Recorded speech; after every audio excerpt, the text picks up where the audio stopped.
Are we good? Yeah. Yep. Okay. Hey guys, welcome to Hot Topic Tuesday. Trish here and April here. And today we are going to talk all about creatine.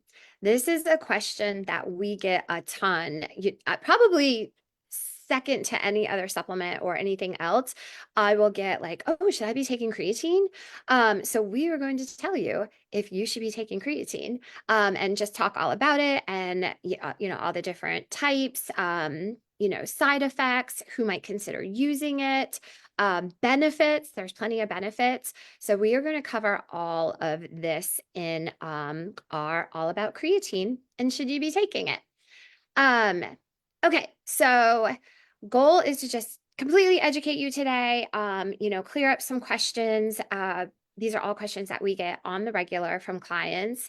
So we just want to kind of spell it out in like a quick little video version for you. Okay, so first of all, what is creatine?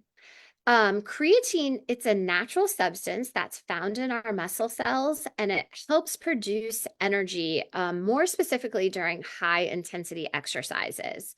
And there are many, many, many sources of creatine. Creatine is found in our foods. So it's found in foods such as red meat and fish, but commonly it is taken to supplement. And that's usually the question that we're getting around like creatine supplementation. There are lots of different forms of creatine. We've got creatine monohydrate, we have creatine HCl, we have creatine nitrate and citrate, micronized creatine, and buffered creatine. For the purpose of today's video, we're probably going to focus on the monohydrate version of creatine because that's the one that you're most commonly going to come across when you're sourcing out creatine. And it's the one that, in the fitness world, we tend to touch on the most. It's the most studied and it's the most popular. So that kind of makes it a good choice for most people. So, how does creatine work in the body? So, creatine contributes to the production of ATP. This is what helps power muscle contraction. So, it's kind of like that, high intensity, like energy source of the cell.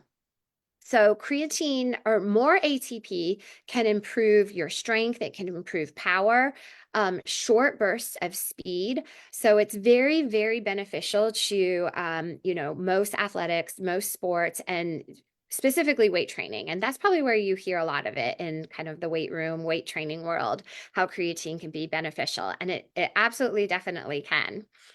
Okay, so creatine can also cause muscles to hold more water, which in terms of, building muscle and having strength is a good thing. So this gives the muscle a fuller look and it can aid in muscle recovery. Kind of, flipping a little bit, that can be one side effect that some people don't love is kind of that, full muscle body holding water look at first, and April will kind of touch on that a little bit more.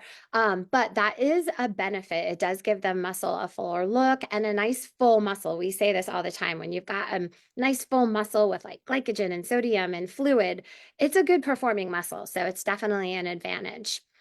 Agreed. Now, some of the benefits of taking creatine is the primary benefit that most people take creatine is for performance enhancement.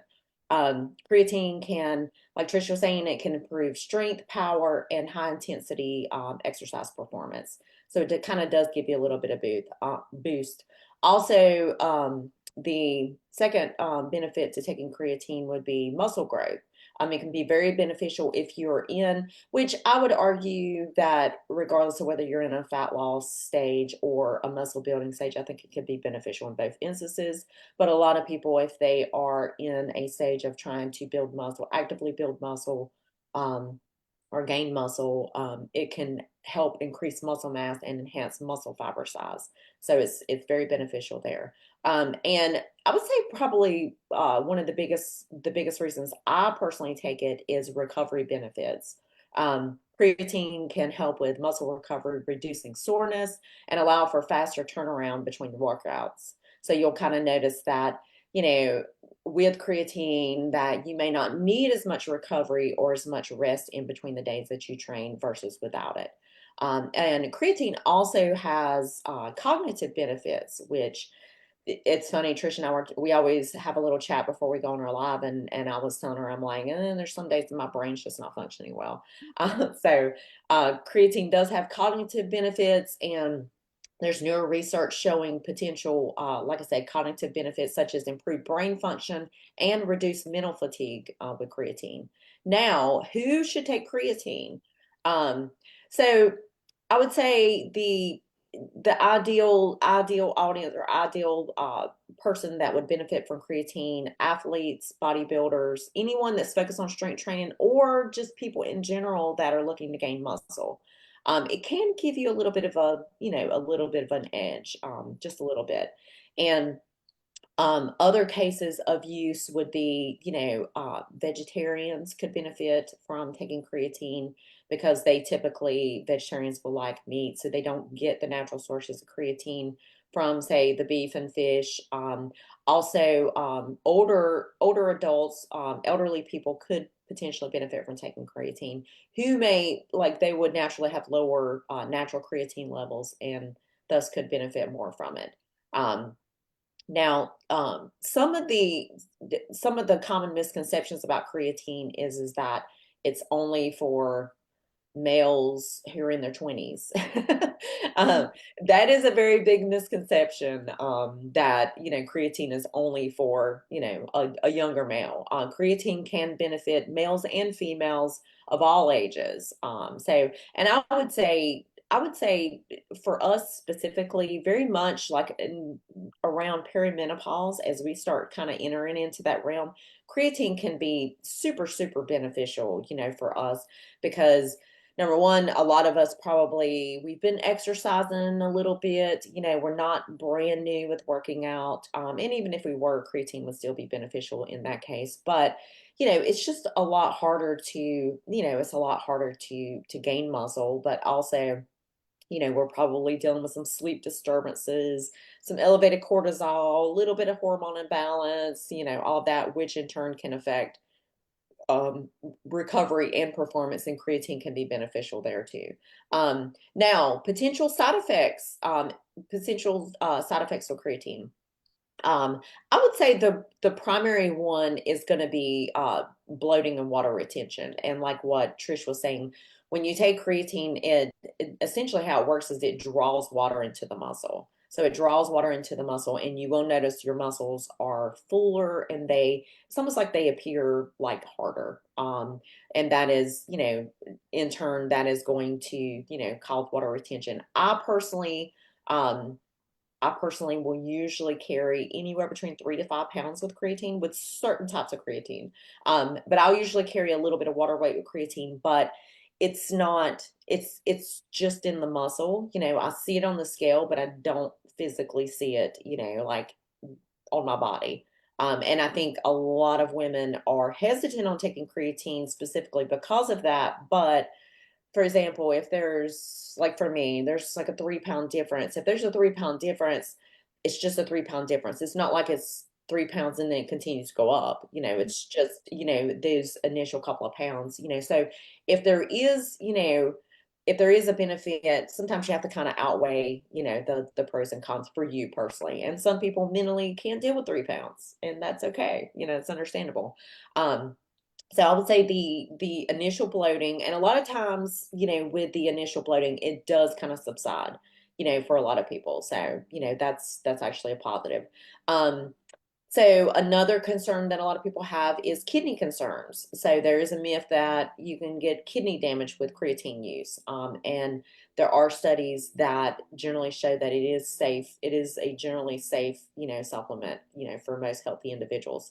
And creatine in general, I would say creatine is probably, wouldn't you say, Trish, creatine is probably the most widely researched supplement out there.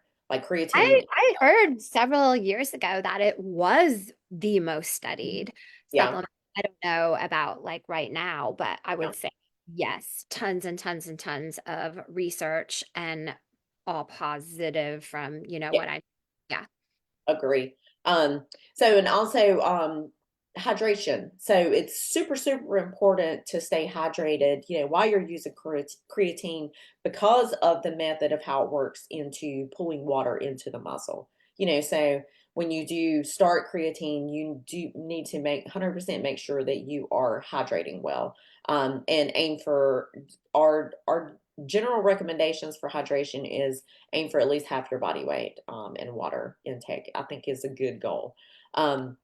So other misconceptions, creatine's a steroid and it's only for hardcore athletes. That is not true. Creatine is not a steroid. It is a natural supplement. And, do hardcore athletes use it? Yes. Do regular, moms who just want to be badasses, whatever, Yeah, improve their health and longevity use it like Trish and I? Yes, that's true. absolutely. Us too. Now, how to take creatine?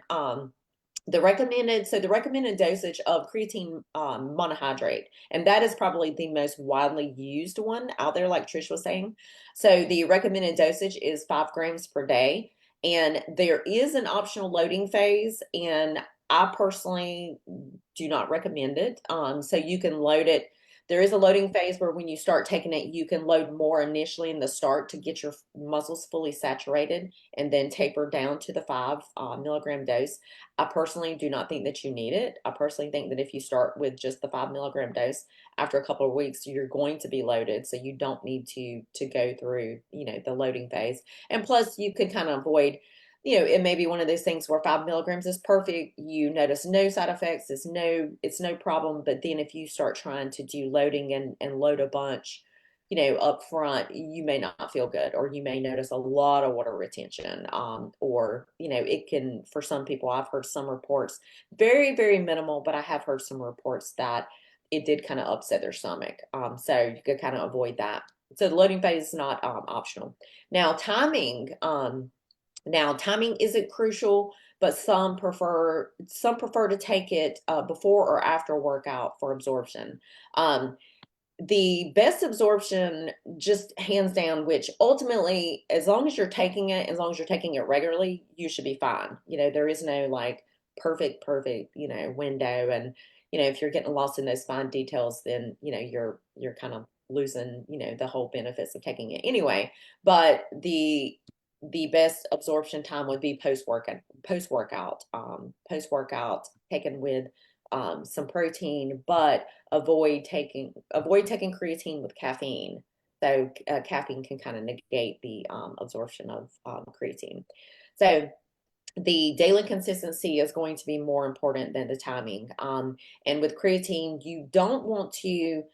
I've gotten asked this question a lot: is should I take creatine, just on the days that I train, or I personally would take it every single day, regardless of whether you're training or not, just to ensure that your muscles are, fully loaded and continue to stay saturated.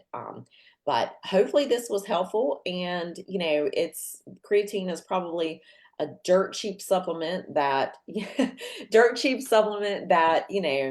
would probably provide some benefit for anybody out there that's watching that is into if you're doing any type of lifting or any type of high intensity workout, it could be beneficial. So hopefully this was helpful, and we will see y'all next week. Bye. Bye.